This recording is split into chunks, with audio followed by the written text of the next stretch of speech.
Hello everyone, আমি শুভ্রজ্যোতি আর আপনারা শুনছেন থ্রিলার নাইট, বাংলা সাহিত্যের নতুন ঠিকানা। আমরা সকলেই জানি আজ রবীন্দ্র জয়ন্তী, এবং সেই রবীন্দ্র জয়ন্তী উপলক্ষে আজ আমাদের বিশেষ নিবেদন বিশ্বকবি রবীন্দ্রনাথ ঠাকুরের লেখা দেনা পাওনা। গল্প পাঠে আজ রয়েছে আপনাদের সকলের প্রিয় ব্রতদীপ, এবং অন্যান্য চরিত্রে নীল, ঋতিকা, তৃণা, রনিত, দ্রোণবীর এবং আমাদের চ্যানেলের সবথেকে ক্ষুদে শিল্পী ত্রিশানজিৎ। তাহলে শুরু করা যাক।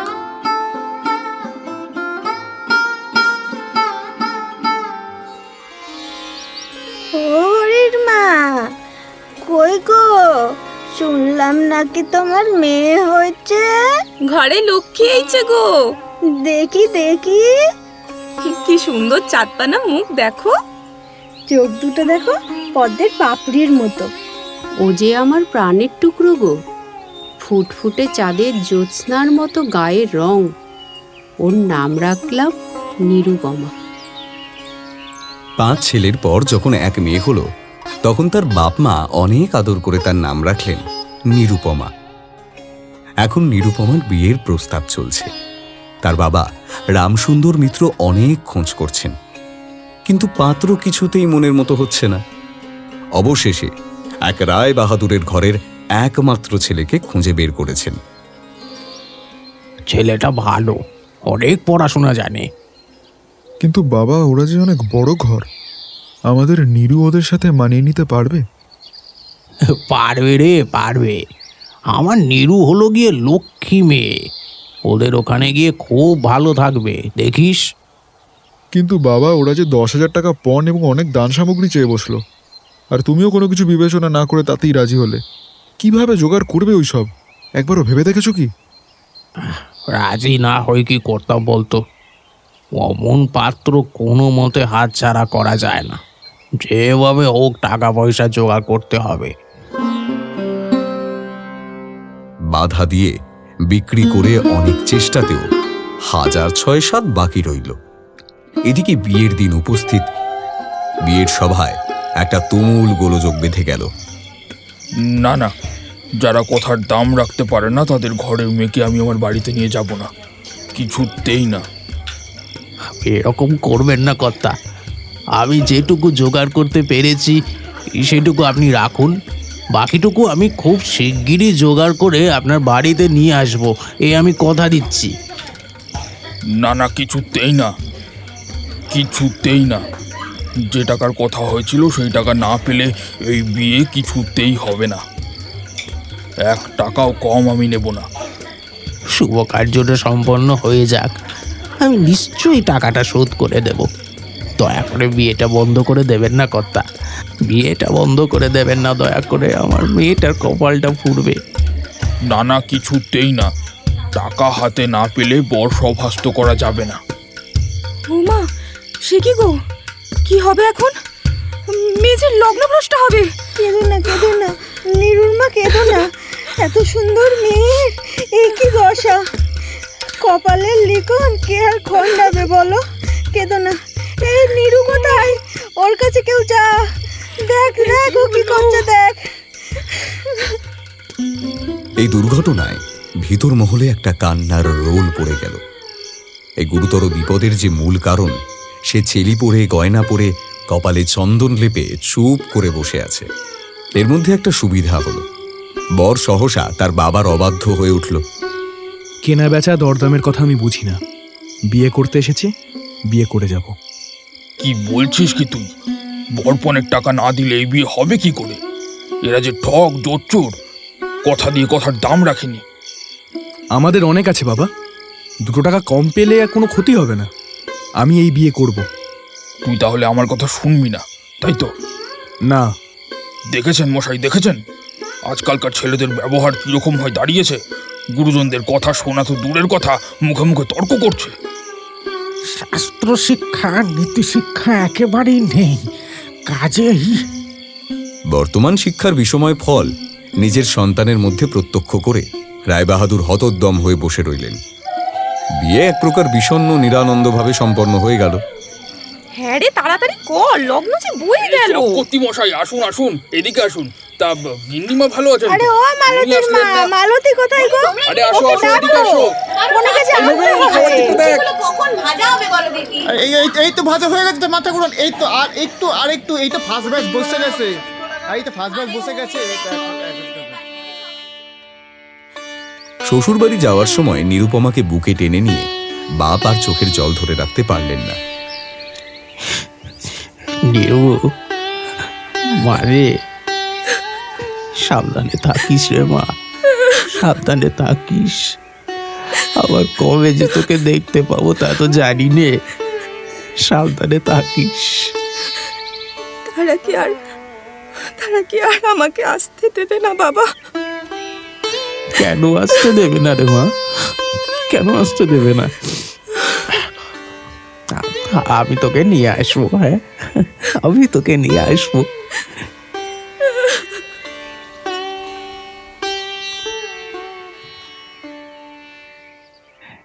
রামসুন্দর প্রায় মেয়েকে দেখতে চান, কিন্তু বেয়াই বাড়িতে তার কোনো প্রতিপত্তি নেই।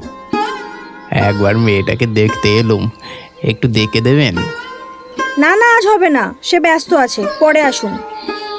গত সপ্তাহে এসেছিলাম দিদি, দেখা পাইনি।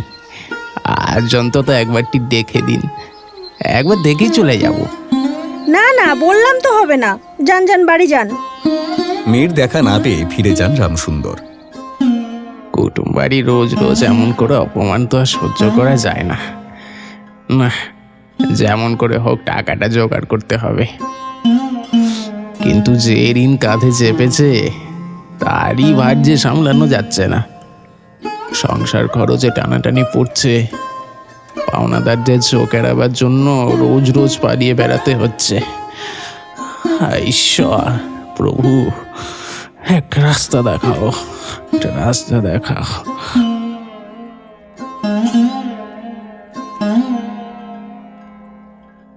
এদিকে শ্বশুর বাড়িতে উঠতে বসতে মেয়েকে খোঁটা শুনতে হচ্ছে। বাপের বাড়ির নিন্দা শুনে ঘরের দরজা দিয়ে অশ্রু বিসর্জন তার নিত্যক্রিয়া হয়ে দাঁড়িয়েছে। বলি, কাজগুলো কি হলো? ও মা গো, এত বেলা গড়িয়ে গেল, এখনো শুয়ে আছো যে?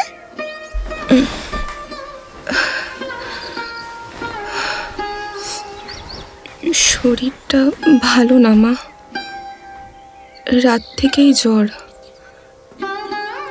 এত বেলা হয়ে গেছে বুঝতে পারিনি। এই জন্যই বলে হাওয়াতে ঘরের মেয়েকে ঘরে আনতে নেই। এত সুযোগ সুবিধা পাওয়ার পরেও তোমার জ্বর আসে কিভাবে গো? নাকি কাজ দেখলেই গায়ে জ্বর আসে? বাপের বাড়ি থেকে কিচ্ছু শেখায়নি? যাও যাও, রান্না চাপাও গিয়ে। বাড়ির লোকগুলো কি সব উপোস করে মরবে নাকি? যাই মা। নিরুপমার শাশুড়ি বকবক করতে করতে বেরিয়ে গেলেন। নিরুপমা বেচারা আর কি করে, বালিশে মুখ গুঁজে কাঁদতে লাগলো রোজকারের মতো।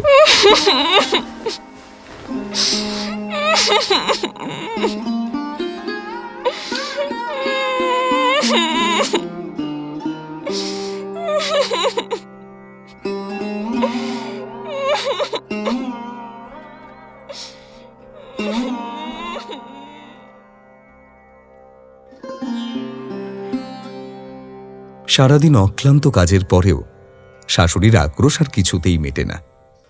যদি কেউ বলে, আহা কি শ্রী, বউয়ের মুখখানি দেখলে চোখ একেবারে জুড়িয়ে যায়। শ্রী তো ভারী, যেমন ঘরের মেয়ে তেমনি শ্রী। বউ যে বড্ড রোগ আগা, বউয়ের কি খাওয়া দাওয়ার যত্ন হয় না? ওই ঢের হয়েছে, বাপ যদি পুরো দাম দিত তো মেয়ে পুরো যত্ন পেত। মেয়ের এইসব অনাদর এবং অপমানের কথা বাপের কানে বোধহয় গিয়ে থাকবে। তাই রামসুন্দর অবশেষে বসত বাড়ি বিক্রির চেষ্টা করতে লাগলেন। ওদের জানতে দিলে হবে না যে আমি বাড়িটা বিক্রি করে দেব। বাড়ি বিক্রি করে সেই বাড়ি ভাড়া নিয়ে বাস করব। মৃত্যুর আগে এই কথা ছেলেরা জানতে পারবে না। কিন্তু ছেলেরা জানতে পারল। এই আমি কি শুনছি বাবা, তুমি বাড়ি বিক্রি করে দেবে? হ্যাঁ, একজনের সাথে কথা হয়েছে, ভালো দাম দেবে বলেছে। বাবা, এ তুমি কি বলছো? তোমার কি মাথা খারাপ হয়ে গেছে নাকি? মা, তুমি, আমরা, তোমার বৌমা, বাচ্চাগুলো, এতগুলো লোক থাকবে কোথায়? এই বাড়ি ভাড়া নিয়ে থাকবো। আমার কথা হয়ে গেছে। আর ভাড়ার টাকাটা জোগাবে কি করে? ঠিক করে তো খাওয়ার খরচই চলছে না। সে জোগাড় হয়ে যাবে। টাকা না পেলে মেয়ের শ্বশুর বাড়িতে আমি মুখ দেখাতে পারছি না, তাই এই পদক্ষেপ আমায় নিতেই হবে। না বাবা, আমি এই বাড়ি কিছুতেই বিক্রি হতে দেব না। তাদের আপত্তি অত্যন্ত গুরুতর হয়ে দাঁড়ালো। বাড়ি বিক্রি স্থগিত হলো। তখন রামসুন্দর নানা জায়গা থেকে বিস্তর সুদে অল্প অল্প করে টাকা ধার করতে লাগলেন। এমন অবস্থা হলো যে সংসারের খরচ আর চলে না। নীরু বাপের মুখ দেখে সব বুঝতে পারল। বাবা, আমাকে এবার বাড়ি নিয়ে চলো। যাবো রে মা, নিয়ে যাবো তো। কিন্তু তার কোনো জোর নেই। নিজের মেয়ের উপরে বাবার যে স্বাভাবিক অধিকার আছে তা যেন পণের টাকার পরিবর্তে বন্ধক রাখতে হয়েছে। কিন্তু মেয়ে নিজে বাড়ি আসতে চাইলে বাপ তাকে না এনে কেমন করে থাকে? এই আবদার পেশ করবার আগে রামসুন্দর কত অপমান, কত ক্ষতি স্বীকার করে যে 3,000 টাকা সংগ্রহ করেছিলেন, সে ইতিহাস গোপন থাকাই ভালো। নোটকটা রুমালে জড়িয়ে চাদরে বেঁধে রামসুন্দর বেআইয়ের কাছে গিয়ে বসলেন। হ্যাঁ বেআই, সেই টাকা বাকি আছে বটে।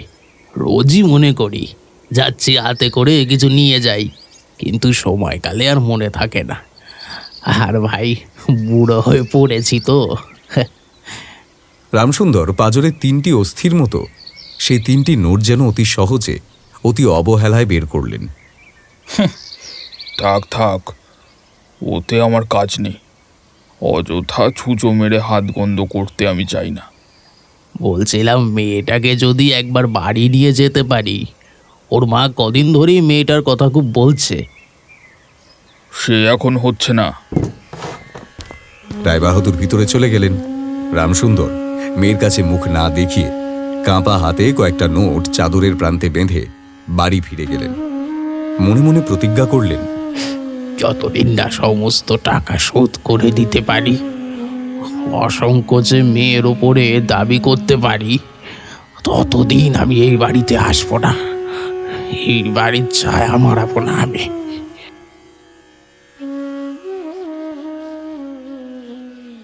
বহুদিন গেল। নিরুপমা লোকের উপর লোক পাঠায়, কিন্তু বাপের দেখা পায় না। অবশেষে অভিমান করে যখন লোক পাঠানো বন্ধ করল, তখন রামসুন্দরের মনে বড় আঘাত লাগল। কিন্তু তবু গেলেন না। আশ্বিন মাস আসলো। রামসুন্দর বললেন, এইবারে পুজোর সময় মাকে ঘরে আনবই, না হলে আমি। খুব একটা শক্ত রকম শপথ করলেন। পঞ্চমী কি ষষ্ঠীর দিনে আবার চাদরের প্রান্তে গুটিকতক নোট বেঁধে রামসুন্দর যাত্রার উদ্যোগ করলেন। 5 বছরের এক নাতি এসে বলল, দাদা দাদা, আমার জন্য কি গাড়ি কিনতে যাচ্ছিস? বহুদিন থেকে তার ঠেলা গাড়িতে চড়ে হাওয়া খাবার শখ হয়েছে, কিন্তু কিছুতেই মেটার উপায় হচ্ছে না। জানিস দাদা, পুজোর নিমন্ত্রণে যাওয়ার জন্য আমার একটাও ভালো জামা নেই। আমাকে একটা ভালো জামা কিনে দিবি? রামসুন্দর তা জানতেন এবং সে সম্বন্ধে তামাক খেতে খেতে বৃদ্ধ অনেক চিন্তা করেছেন, কিন্তু তাতে তার কপালের বার্ধক্য রেখা গভীর হওয়া ছাড়া আর কোনো ফলই হয়নি। সেসব উপেক্ষা করেই রামসুন্দর মেয়ের সঙ্গে দেখা করলেন। আনন্দে 2 চোখ দিয়ে জল পড়তে লাগলো। মারে, মা কেমন আছিস রে মা? কেমন আছিস মা? কতদিন পরে দেখলাম বলতে। বাবাও কাঁদে, মেয়েও কাঁদে। দুজনের কেউই আর কথা বলতে পারে না। এমন করে কিছুক্ষণ গেল। তারপরে রামসুন্দর বললেন, এবারে তোকে নিয়ে যাচ্ছি রে মা, এবারে তোকে নিয়ে যাচ্ছি, আর কোনো গোল নেই। এমন সময় রামসুন্দরের বড় ছেলে হরমোহন আর 2 ছোট ছেলে সঙ্গে নিয়ে সহসা ঘরে প্রবেশ করলেন। বাবা, আমাদের তবে এবার পথে ভাসালে? তোদের জন্য কি আমি নরকগামী হব নাকি রে? আমাকে তোরা আমার শর্ত পালন করতে দিবি না? হ্যাঁ? রামসুন্দর বাড়ি বিক্রি করে বসে আছেন। ছেলেরা কিছু না জানতে পারে তার অনেক ব্যবস্থা করেছিলেন, কিন্তু তবু তারা জেনেছে দেখে তাদের প্রতি হঠাৎ অত্যন্ত রুষ্ট ও বিরক্ত হয়ে উঠলেন। তার নাতি তার 2 হাঁটু সবলে জড়িয়ে ধরে মুখ তুলে বলল, দাদা দাদা আমাকে একখানা গাড়ি কিনে দিলি না? পিসিমা আমাকে একখানা গাড়ি কিনে দেবে? বাবা, তুমি যদি আর 1 পয়সা আমার শ্বশুরকে দাও তাহলে আর তোমার মেয়েকে দেখতে পাবে না। এই তোমায় গা ছুঁয়ে বললুম। ছিজি মা, অমন কথা বলতে নেই। আর আর এই টাকাটা যদি আমি না দিতে পারি তাহলে তোর বাপের অপমান হবে তোরে, আর তোরও তো অপমান হবে বল মা। টাকা যদি দাও তবেই অপমান? তোমার মেয়ের কি কোনো মর্যাদা নেই? আমি কি কেবল একটা টাকার থলি? যতক্ষণ টাকা আছে ততক্ষণ আমার দাম। না বাবা, এই টাকা দিয়ে তুমি আমার অপমান করো না। তাছাড়া আমার স্বামী তো এই টাকা চায় না। তাহলে তো তোমাকে যেতে দেবে না মা। না দেয় তো কি করব বলো? তুমিও আর নিয়ে যেতে চেও না। রামসুন্দর কাঁপা হাতে নোট বাঁধা চাদরটি কাঁধে তুলে আবার চোরের মতো সকলের দৃষ্টি এড়িয়ে বাড়ি ফিরে গেলেন। কিন্তু রামসুন্দর যে টাকা এনেছিলেন এবং মেয়ের নিষেধে সে টাকা না দিয়েই চলে গেছেন, সে কথা গোপন রইল না। ওরে শয়তানি ভিখারি ঘরের মেয়ে, তার পেটে পেটে এত কুবুদ্ধি! বরপনের টাকা তো মেরেইছে তোর বাপ, এতদিন বাদে যাও বা আনলো, তুই সেই টাকা ফিরিয়ে দিলি? এত সাহস তোর! এই মেয়ের আজ থেকে খাওয়া বন্ধ। আমাদের টাকা মেরে আমার অন্ন ধ্বংস করতে আমি দেব না। দাঁড়াও না, আমি ওর হাড়মাস কিভাবে জ্বালায় শুধু দেখো। নিরুপমার পক্ষে তার শ্বশুরবাড়ি সরসজ্জা হয়ে উঠল। এদিকে তার স্বামী বিয়ের কয়েকদিন পরেই ডেপুটি ম্যাজিস্ট্রেট হয়ে দেশান্তরে চলে গিয়েছে। এই সময়ে নীরুর একটা গুরুতর রোগ হলো, কিন্তু সেজন্য তার শাশুড়িকে সম্পূর্ণ দোষ দেওয়া যায় না। শরীরের প্রতি সে অত্যন্ত অবহেলা করত। কার্তিক মাসে হিমের সময় সমস্ত রাত মাথার দরজা খোলা, শীতের সময় গায়ে কাপড় নেই, আহারের নিয়ম নেই। দাসীরা যখন মাঝে মাঝে খাবার আনতে ভুলে যেত তখন যে তাদের একবার মুখ খুলে স্মরণ করিয়ে দেওয়া, তাও সে করত না। কিন্তু এরকম ভাবটাও শাশুড়ির সহ্য হতো না। যদি আহারের প্রতি বউয়ের কোনো অবহেলা দেখতেন তবে শাশুড়ি বলতেন, নবাবের বাড়ির মেয়ে কি না, গরিবের অন্ন ওর মুখে রোচে না।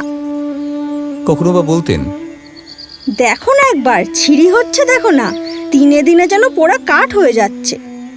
রোগ যখন গুরুতর হয়ে উঠল তখন শাশুড়ি বললেন, ওর সমস্ত ন্যাকামি। অবশেষে একদিন নীরু সবিনয়ে শাশুড়িকে বলল, বাবাকে আর আমার ভাইদের একবার দেখবো মা। ঢং দেখো, কেবল বাপের বাড়ি যাওয়ার ছল।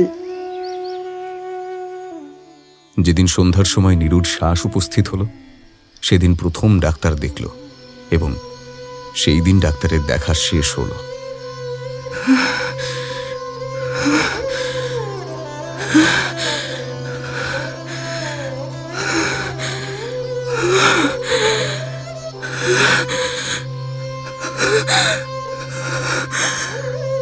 অবস্থা খুব একটা ভালো বুঝছি না রায়বাহাদুর বাবু।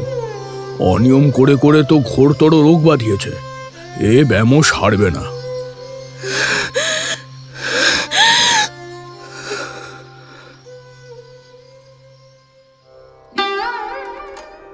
এদিকে ডেপুটি ম্যাজিস্ট্রেটের চিঠি আসলো।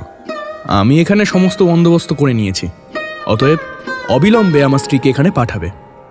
রায়বাহাদুর লিখলেন, বাবা, তোমার জন্য আরেকটি মেয়ের সম্বন্ধ করেছি, অতএব অবিলম্বে ছুটি নিয়ে এখানে আসবে। এবারে 20,000 টাকা পণ ও হাতে হাতে আদায়। ইতি তোমার বাবা।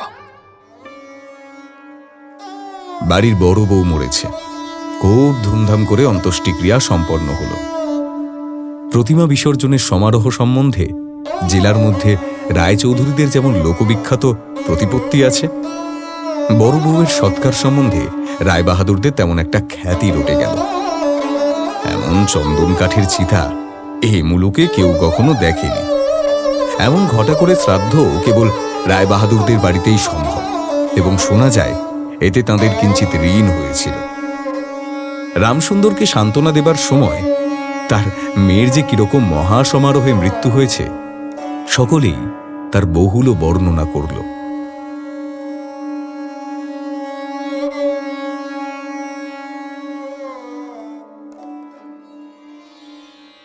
গল্পটি কেমন লাগলো কমেন্ট করে জানাতে ভুলবেন না কিন্তু। যদি ভালো লেগে থাকে তাহলে একটা লাইক এবং শেয়ার করে চ্যানেলটিকে সাবস্ক্রাইব করে দিন, যাতে পরবর্তী গল্পের নোটিফিকেশান আপনার মিস না হয়। আবার দেখা হবে পরের সপ্তাহে কোনো এক নতুন গল্প নিয়ে। ততক্ষণের জন্য ভালো থাকবেন, সুস্থ থাকবেন। সুপ্রভাত।